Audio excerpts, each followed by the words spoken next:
Approved है तो 100% आपकी स्कॉलरशिप आएगी। इसी महीने में भी बहुत सारे लोगों का स्कॉलरशिप आ चुका है, हो सकता है नेक्स्ट मंथ में भी आपका आ जाए। इसके अलावा एडमिशन प्रोसेस जो होता है सेमेस्टर थर्ड में वो चांसलर पोर्टल से नहीं होगा।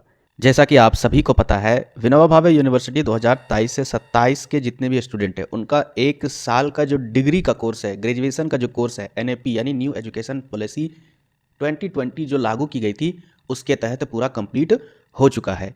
और आप सेमेस्टर 3 में आ गए हो या फिर नहीं आए हो, एनएपी 2020 के तहत और यूनिवर्सिटी के गाइडलाइंस के मुताबिक ऑफिशियल अपडेट देने वाले हैं कौन से स्टूडेंट सेमेस्टर 3 में जा चुके हैं या फिर चले जाएंगे, और कौन कौन से स्टूडेंट जिसे इसी सेमेस्टर में रोका जा सकता है। जी हाँ, जैसा कि 22 से 26 वाले स्टूडेंट के साथ हालात हुई थी। बहुत सारे स्टूडेंट का नोट प्रमोटेड आया था। नोट प्रमोटेड का मतलब समझते हो, आप आगे सेमेस्टर थर्ड में नहीं जाओगे चाहे आपकी हालात कैसी हो या कंडीशन किसी भी प्रकार का हो। पहले मैं आपको ये दोनों पॉइंट पढ़कर बता रहा हूँ, फिर मैं आपको समझा दूंगा। FYUGP NAP 2020 नियमावली में प्रोन्नत, इसका मतलब हो गया कि पास होने की कंडीशन संबंधी मानदंड में सेमेस्टर 1 एवं सेमेस्टर 2 के कुल 12 विषयों में से 9 विषयों में उत्तीर्ण परीक्षार्थियों को सेमेस्टर थर्ड में प्रोन्नत किए जाने का प्रावधान है।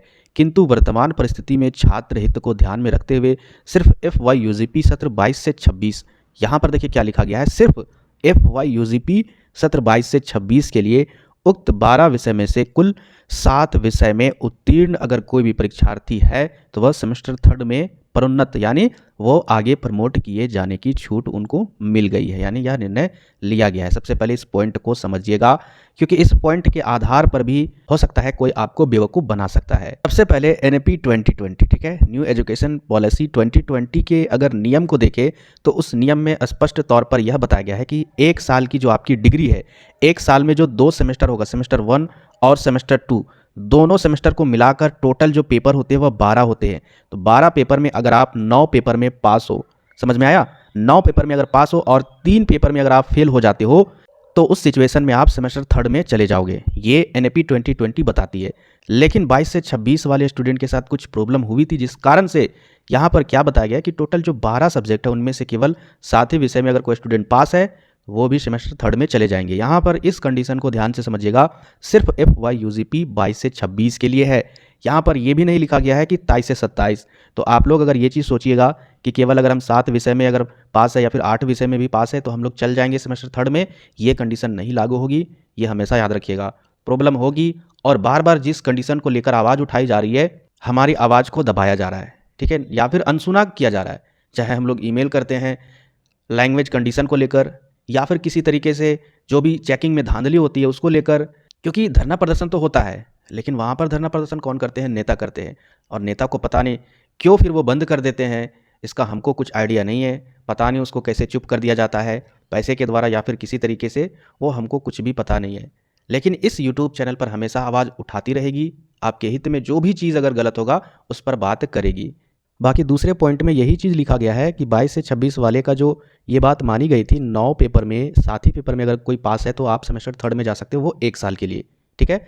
लेकिन दूसरे साल में देखिए कि आपको आगे जो नियम है वो NAP 2020 के तहत ही चलना है, यानी नेक्स्ट साल में आपको 9 सब्जेक्ट ही पास करना है। तो सेमेस्टर 1 और 2 मिलाकर 1 साल में 9 सब्जेक्ट, फिर सेमेस्टर थर्ड और 4 मिलाकर 9 सब्जेक्ट, टोटल 18 में, मतलब टोटल 24 में 18 सब्जेक्ट फिर पास कीजिएगा, तभी आप तीसरे साल में प्रवेश कीजिएगा।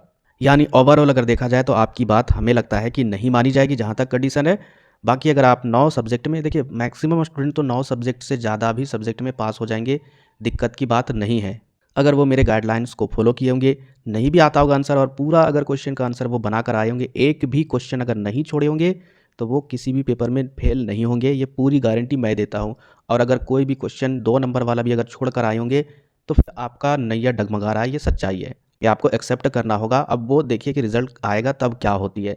लेकिन अगर कोई भी स्टूडेंट एक भी क्वेश्चन अगर नहीं छोड़े हैं तो वो फेल नहीं करेंगे, इसकी पूरी गारंटी है मेरी। तो आपके माइंड में जो सवाल था कि कौन स्टूडेंट सेमेस्टर थर्ड में जाएंगे, वो मैंने आपको डिटेल से बता दिया। इसके अलावा एडमिशन प्रोसेस जो होता है सेमेस्टर थर्ड में वो चांसलर पोर्टल से नहीं होगा। बहुत सारे स्टूडेंट बोल रहे थे कि चांसलर पोर्टल से होगा। एडमिशन प्रोसेस आपके कॉलेज के द्वारा ही होगा, लेकिन ऑनलाइन होगा। ऑनलाइन कहने का मतलब है आपके कॉलेज का ऑफिशियल वेबसाइट होगा, वहाँ पर डायरेक्ट पेमेंट करना है बस, और सब्जेक्ट सिलेक्शन करना है। यही प्रोसेस होता है। जैसे ही वो स्टार्ट होगा मैं आपको डिटेल से बता दूंगा। फरवरी के मंथ में संभावित है कि आपका एडमिशन प्रोसेस स्टार्ट हो जाएगा। प्राइवेट कॉलेज में पहले हो जाता है रिजल्ट से, लेकिन जो गवर्नमेंट कॉलेज है वहाँ पर रिजल्ट आने के बाद ही एडमिशन प्रोसेस स्टार्ट होती है। तो उम्मीद है कि फरवरी में आपका रिजल्ट लास्ट तक आ जाएगा, उसके बाद फिर लास्ट फरवरी में ही एडमिशन स्टार्ट हो जाएगा। बाकी जो प्राइवेट कॉलेज है वहाँ पर फरवरी में ही स्टार्ट हो जाएगा, शुरुआत के फरवरी में ही। और बहुत सारे स्टूडेंट बोल रहे थे कि ई कल्याण वाला स्कॉलरशिप कब भराएगा। देखिए डेट तो आपका मेंशन हो चुका है, मार्च तक आपका ई कल्याण का लास्ट डेट है, लेकिन अब कौन कौन स्टूडेंट भरेंगे? तो जब तक आपका एडमिशन नहीं होगा तब तक आप नहीं भर पाओगे, क्योंकि एडमिशन फ़ी तो वहाँ पर आपको इन्वॉल्व करना होगा ना बोनाफाइड सर्टिफिकेट में, इसलिए। और बहुत सारे स्टूडेंट बोल रहे थे कि सर मेरा स्कॉलरशिप नहीं आया 2023 वाला। तो देखिए अगर किसी तरीके से कोई भी प्रॉब्लम नहीं है, ठीक है, जैसे कि डीएलसी अगर जिनका अप्रूव्ड है, ठीक है, या फिर डीएनओ, ये दोनों अगर अप्रूव्ड है तो 100% आपकी स्कॉलरशिप आएगी। इसी महीने में भी बहुत सारे लोगों का स्कॉलरशिप आ चुका है, हो सकता है नेक्स्ट मंथ में भी आपका आ जाए। तो बिंदास रहिए, अगर ये अप्रूवल हो चुका है, किसी तरीके से कुछ भी समस्या नहीं है, तो 100% देगा भाई। कहाँ से देगा झारखंड सरकार वो खुद जाने, लेकिन देगा। बाकी नेक्स्ट वीडियो में हम लोग डिस्कस करने वाले हैं मोस्ट इंपॉर्टेंट टॉपिक, उसको कोई भी इग्नोर मत कीजिएगा। आज शाम को ही वो वीडियो आ जाएगी, अपलोड हो जाएगा यूट्यूब चैनल पर 7 या फिर 7:30 बजे के आसपास में। किस टॉपिक पर होगी? सेमेस्टर थर्ड का जितना भी टोटल सब्जेक्ट सिलेक्शन है, कौन कौन से पेपर होंगे, कौन कौन सा पेपर आपके लिए अच्छा होगा, क्या कंडीशन होगी, किस आधार पर आप पेपर को सेलेक्ट कीजिएगा, वो सारा डिटेल से मैं आपको एक्सप्लेन करके बता दूंगा।